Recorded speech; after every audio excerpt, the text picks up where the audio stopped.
Welcome back. You're now watching the political segment on the weekend show. We have barely 6 weeks to the 2023 election and the presidential elections. In the last 3 weeks, we've had representatives of the Labour Party on this show. Last week, we also had representatives of the People's Democratic Party on this show. President Muhammadu Buhari has been in power since 2015 and would be handing over to a new president in the next couple of months. However, certain groups of people have come together to put together a compendium of his works and achievements. And so we will be analyzing the Muhammadu Buhari and Osinbajo administration to see its successes, its gaps, and what are the hopes for the future. And joining us on this conversation we have Honorable Usman Ibrahim. Welcome back to the show. Happy New Year. Happy New Year to you, to every one of us here. Yes, he is the National Coordinator, Muhammadu Buhari Osinbajo Dynamic Support. We also have Isaac Ogunloye, who is the National Secretary. Good morning and welcome to the show. And of course, we have Al-Hassan Abiso, who is the National Security Advisor of the MBODSG. Welcome. Good morning. Thank you very much. You're welcome. I'll start with you, Honorable, and welcome back to the show, and Happy New Year to all of you, gentlemen. Everybody has had a chance to put their best foot forward, especially as we're in election season, and so we can't discuss this without talking about the election season. So I'll start with you. In the last 7+ years, what's your analysis of the President Muhammadu Buhari administration's efforts?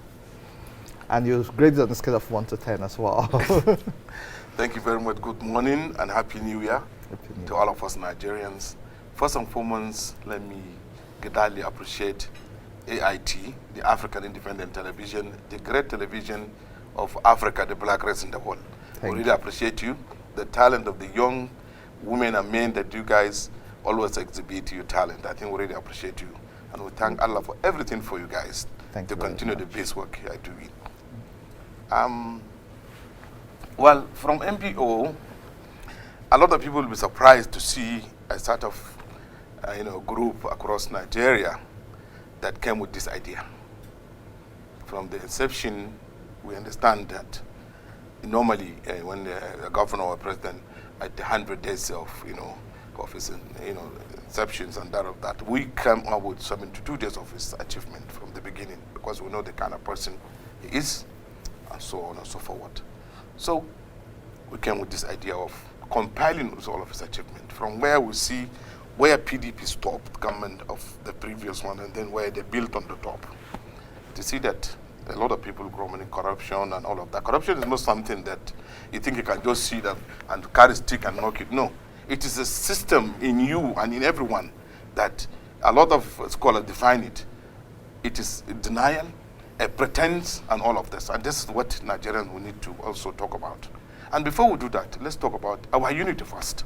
We Nigerians, we belong to each other, whether we like it or not. And we must love each other. We must see this country belong to all of us, not different from anywhere. It's only God that gives power, nobody else. For Muhammadu Buhari and his team, we need to appreciate them. We have this is the evidence. That's why we're here, to show the entire Nigerians, irrespective of your whether political party or any affiliations, that is exactly this work is done for Nigeria, for me and you. That's the only reason why we're here, to tell the world that yes, we have done, we come with something. Nobody hires for anything, we just voluntarily. But before we do that, we ask him for his permission. Go ahead, we're doing work together. And it's the only clean man, integrity, that this man stand firm as a pure human being. Any other people may think any otherwise, but this is the truth. And you can see from page 1 to 1,300 pages in this compendium, you will see the exhibitions of his achievement. That is why we're here. Okay, Honorable, you've not yet ranked the achievements so far by the president. On a scale of 1 to 10, 1 to 10. what would you say? How good would you say he has Come again with that your question again? No, like Andy asked earlier, on a scale of 1 to 10, can you rank the president's achievements so far? Well, actually, it is going to be bulky. And of course, you can see the book itself in front of us. If I start telling you this is what it is. But take example of one peculiar, project in Nigeria that was thrown and put, which is the importance of that project, Second Niger Bridge. Every regime, they come and take money and go. but this man completed it. That is the testimony. Coupled with Niger, Onitsha, Port, Seaport, River Port. 42 years abandoned. Buhari completed it. That's just to show you the examples of so many of this type. But inshallah, it is here in the internet, and we are going to launch it very soon. And then Nigerians will see and will grab their copies and check. And everybody can go to any, of the project where it's cited and check for yourself. That's why the evidence is here. Thank you. Commander Al Hassan, I heard you supporting the Honorable here. But I would like to know what motivated your group to compile the president's achievements? Thank you very much. You see, we are Nigerians and we are party members. And we love our country. And we realize that no leader, no matter how committed he is, he can never succeed without the support of his people. That is one basic fact. And for you to garner the support of the people, at least the people must see what you are doing. You must be able to communicate to the people. There must be a bridge builder between the government and the people. So we came up with this to at least exhibit what the president has done and what APC has done in order to get the message across to the people, and equally to carry the message of the people, the shortcomings of the government towards the government. So we are like a bridge in between the people and the government. And that is what motivated us to just garner support for the government, irrespective of political affiliations. Because once election is done, a president has sworn in, all hands must be on deck. Because if the president fails, Nigeria fails. If it fails, everybody, whether PDP, APC, Labour, or whatever, we are all failures. Because the country belongs to all of us. So that is the main motivation behind this compendium. Significant achievement of President Muhammadu Buhari administration. And equally to prepare another way for APC to continue ruling, maybe for the next 50 years. Interesting. Talking about that, as the National Security Advisor of this organization, how will you rate the security situation from before President Muhammadu Buhari came into power and to what we have now, in light of the different pockets of insecurity we now have across the regions? Thank you very much. I really like that question. You see, when you want to analyze security, you must be able to take into consideration at what was the state of our armed forces when President Muhammadu Buhari came in 2015. Were they fully equipped? Were they trained? Were they motivated in terms of welfare, in terms of equipment, in terms of training? Because the strength of a soldier is the weapon. Without the weapon, there is no differences between me and you and him. So how well equipped? Let me take your mind back. The former Chief of Defense Staff, Alex Bade, late, in his pulling out ceremony in 2015, he made a confession at the Abacha barracks when they were pulling him out of the military. He said, I led an army that is ill-equipped, ill-trained, and ill-motivated. So, and then you know the state of insecurity at that time, where the Boko Haram has almost taken over, even overrun Abuja almost. The police headquarters were bombed, one of the newspapers' houses were bombed, even army barrack in Abacha barracks was bombed. Bombing everywhere, but Kaduna everywhere. We can't move. In the United Nations headquarters, everything was going on. But when the president came in, first and foremost, he has to come up with a plan. One, I must build an armed forces. I must equip an armed forces, vis-a-vis fighting the security at the same time. So you can see, as he is fighting the security, he's equally recruiting and training. He formed what they call special forces, which they were sent to various countries to get themselves updated with this modern criminality. And you know, one thing in security, you have to take your, let me take you to what we call crime control. The tighter the security, the more intelligent the criminal. So the more the security is dead, the more these criminals are becoming more sophisticated. So these things have to be taken into consideration. So you must train your armed forces to be able to confront modern criminality with the time. So, which we were lacking before. Like the Nigerian Navy, they had no platforms. Most of the ships, the last time the ship were bought was during Shagari. They were obsolete. You understand? They have no ability to cross-check our waterways where weapons enters and all these type of things. So these are the kind of challenges he confronted when he assumed power in 2015. But all these things are bygone now. We are building an armed forces. We are getting an armed forces that today can be reckoned in the African continent. I'm going to interject, and I'll let you finish because this is still coming back to you. I must recognize the efforts of President Muhammadu Buhari to fund our security agencies, which he has done, and we've seen reasonable levels of improvement. However, also from a security angle, just this in 2022, 7 years into his administration, we had the Kuje jailbreak. We also had the Abuja-Kaduna rail incidents where these are close to the center. With all the funding and improvement, why do we still have that scale of attacks this close to the capital and in the capital? You see, nobody eliminates criminality 100% worldwide. Nobody. The state we are now, there are certain criminality that it has come to stay with us, but the only thing is to manage and control it. The most advanced security in the world, they have been compromised, and they have been attacked, and they have been penetrated. So as I'm just telling you, the tighter the security, the more intelligent the criminals are growing by intelligence too, on daily basis. So these are a couple of soft targets attack that you can. But I am talking about the kind of attacks where an army barrack, we've seen that in movie. Movie was a full-blown army barrack. It was taken over by terrorists. Their armory looted. The barracks taken over. We've seen how they took over the Mobile Police Force Training College in Goza.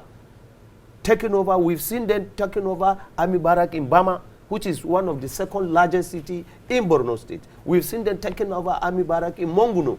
But they do not have that capacity now. That is what I'm telling you. That capacity is no longer there now. Nigeria armed forces are fully ready to defend this country. Yes, you may experience a couple of attacks on soft targets, which is, there is nobody that have eliminated crime. Dr. Isaac, still speaking on the achievements, would you say President Buhari's achievements have been firm enough or are firm enough for the APC presidential candidates to eventually ride on, or eventually, if he wins the election, continue? Once again, I want to thank you for the opportunity given to us to express our view.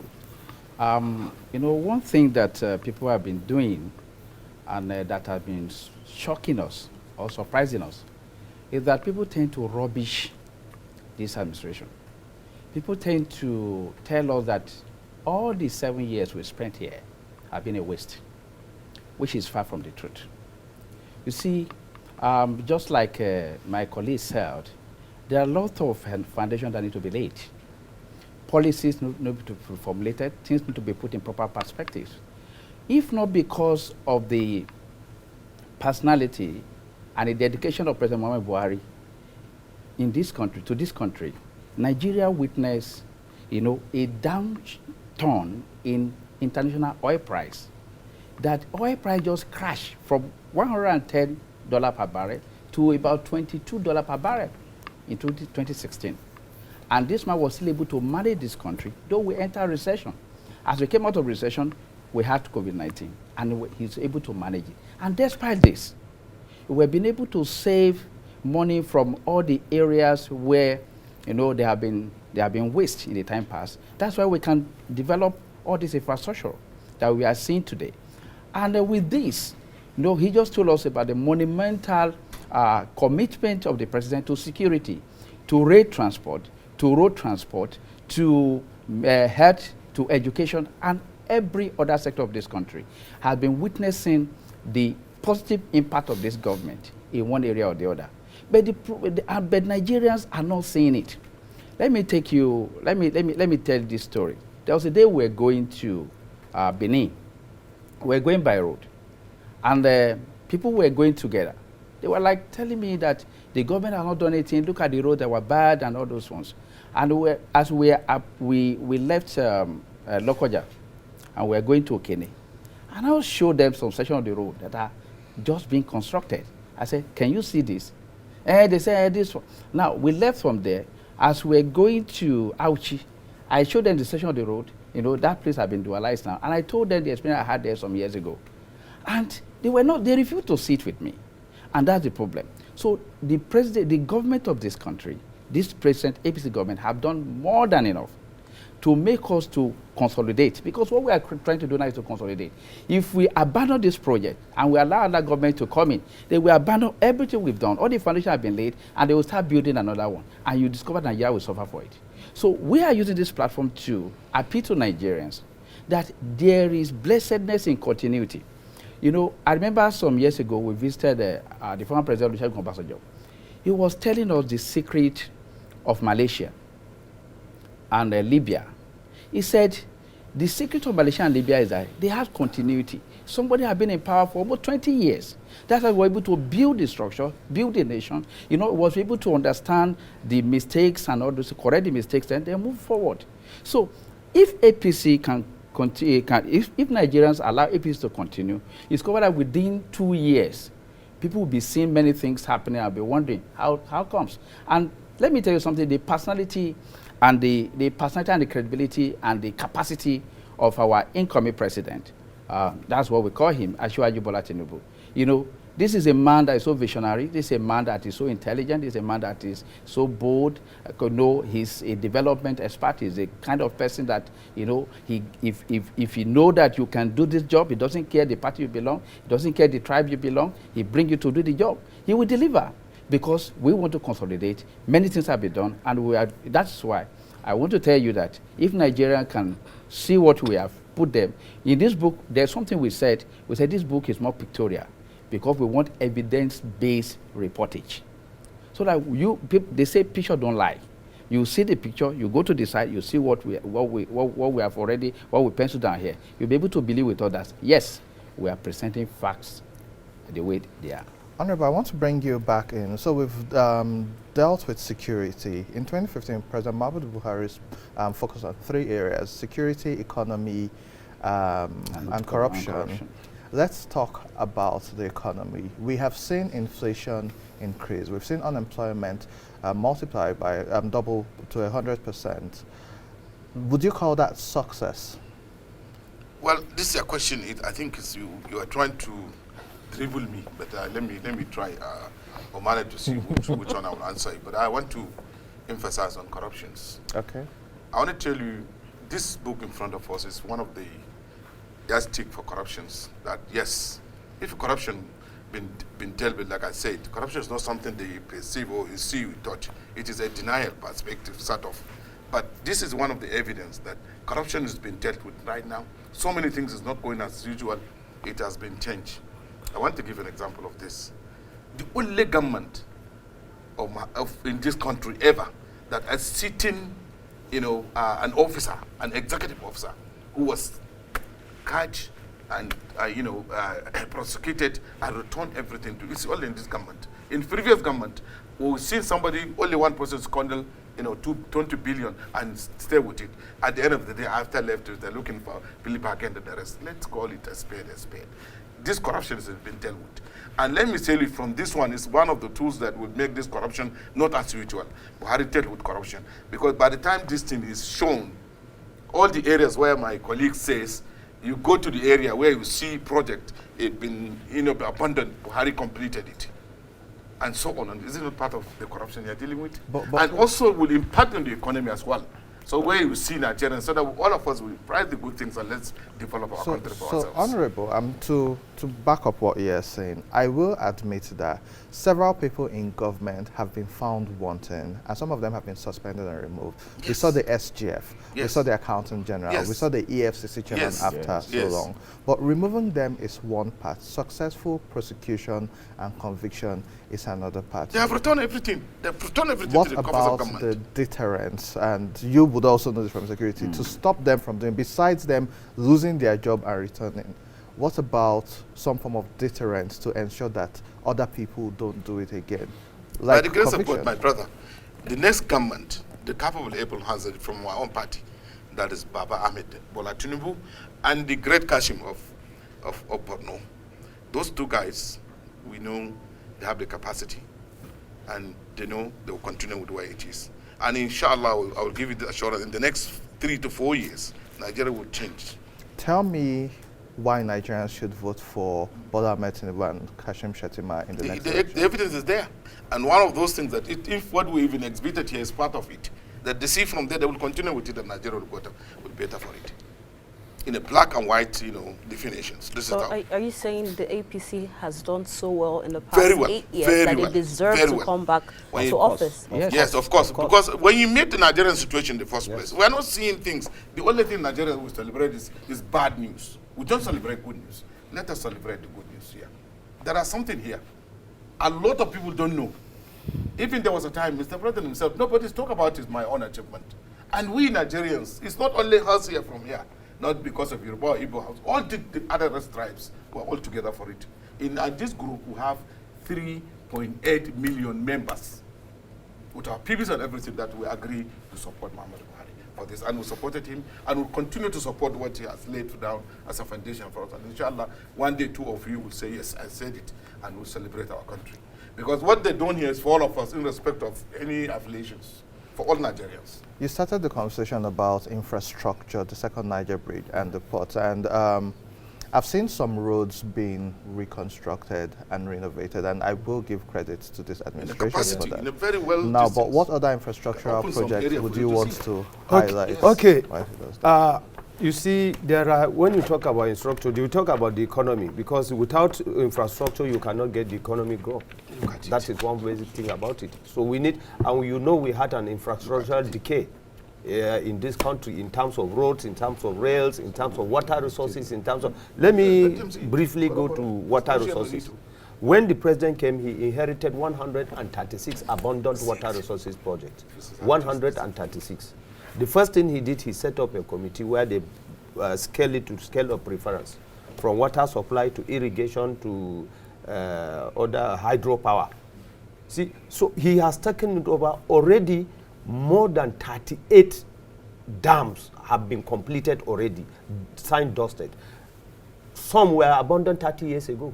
Some were abandoned 40 years ago. Let me give you, for example, of the dam in Gombe State, the Dadinkawa 40 megawatt hydropower.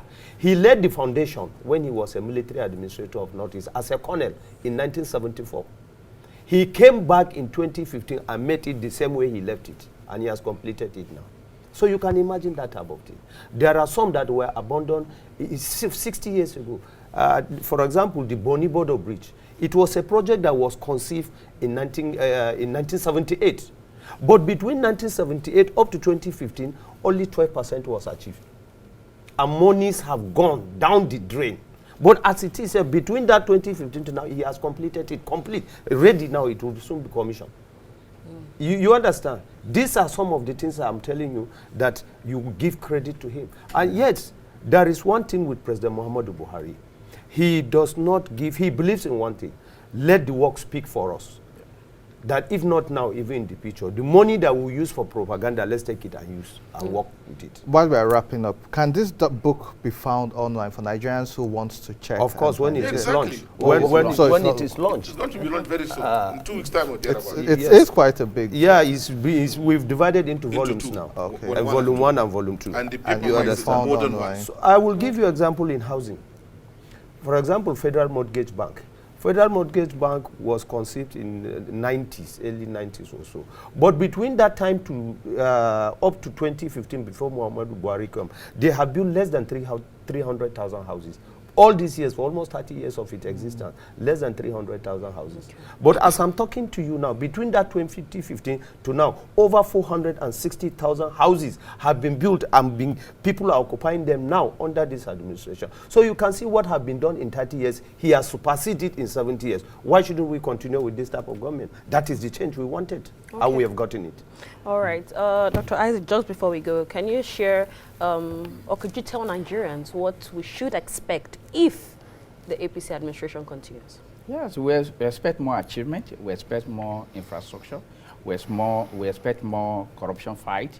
because like my colleague said, that the tighter the security, the more intelligent the criminals. So because we have been able to study some loopholes, the areas where the people are still stealing the public fund. So be able to, plug those areas and be able to do more. So they should expect better performance. They should expect better achievement. They should expect better welfare. They should expect better development. They should expect, good education, better in every aspect. I think that's a good place to leave it. We'll bring you back when it is launched, and so that we can also share this information. We believe in providing an equal platform for everybody to come and speak about what it is, like you have been on the show and and so I want to thank you for speaking about the achievements of this administration and your party, and wish you all the best in the upcoming elections. Thank you. You can watch this episode on YouTube, The Weekend Show NG. You can watch this episode and previous episodes. You can also follow us on the social media at Weekend Show NG on Facebook, Instagram, and Twitter. You can follow me on social media at Andy Madaki on Facebook, Instagram, and Twitter. You can follow Didi at Didi_ on Instagram and Twitter. We'll take a short break where Chef T will come back with the entrepreneurial spotlight and wrap up the show. So don't go away. We saved the best for last.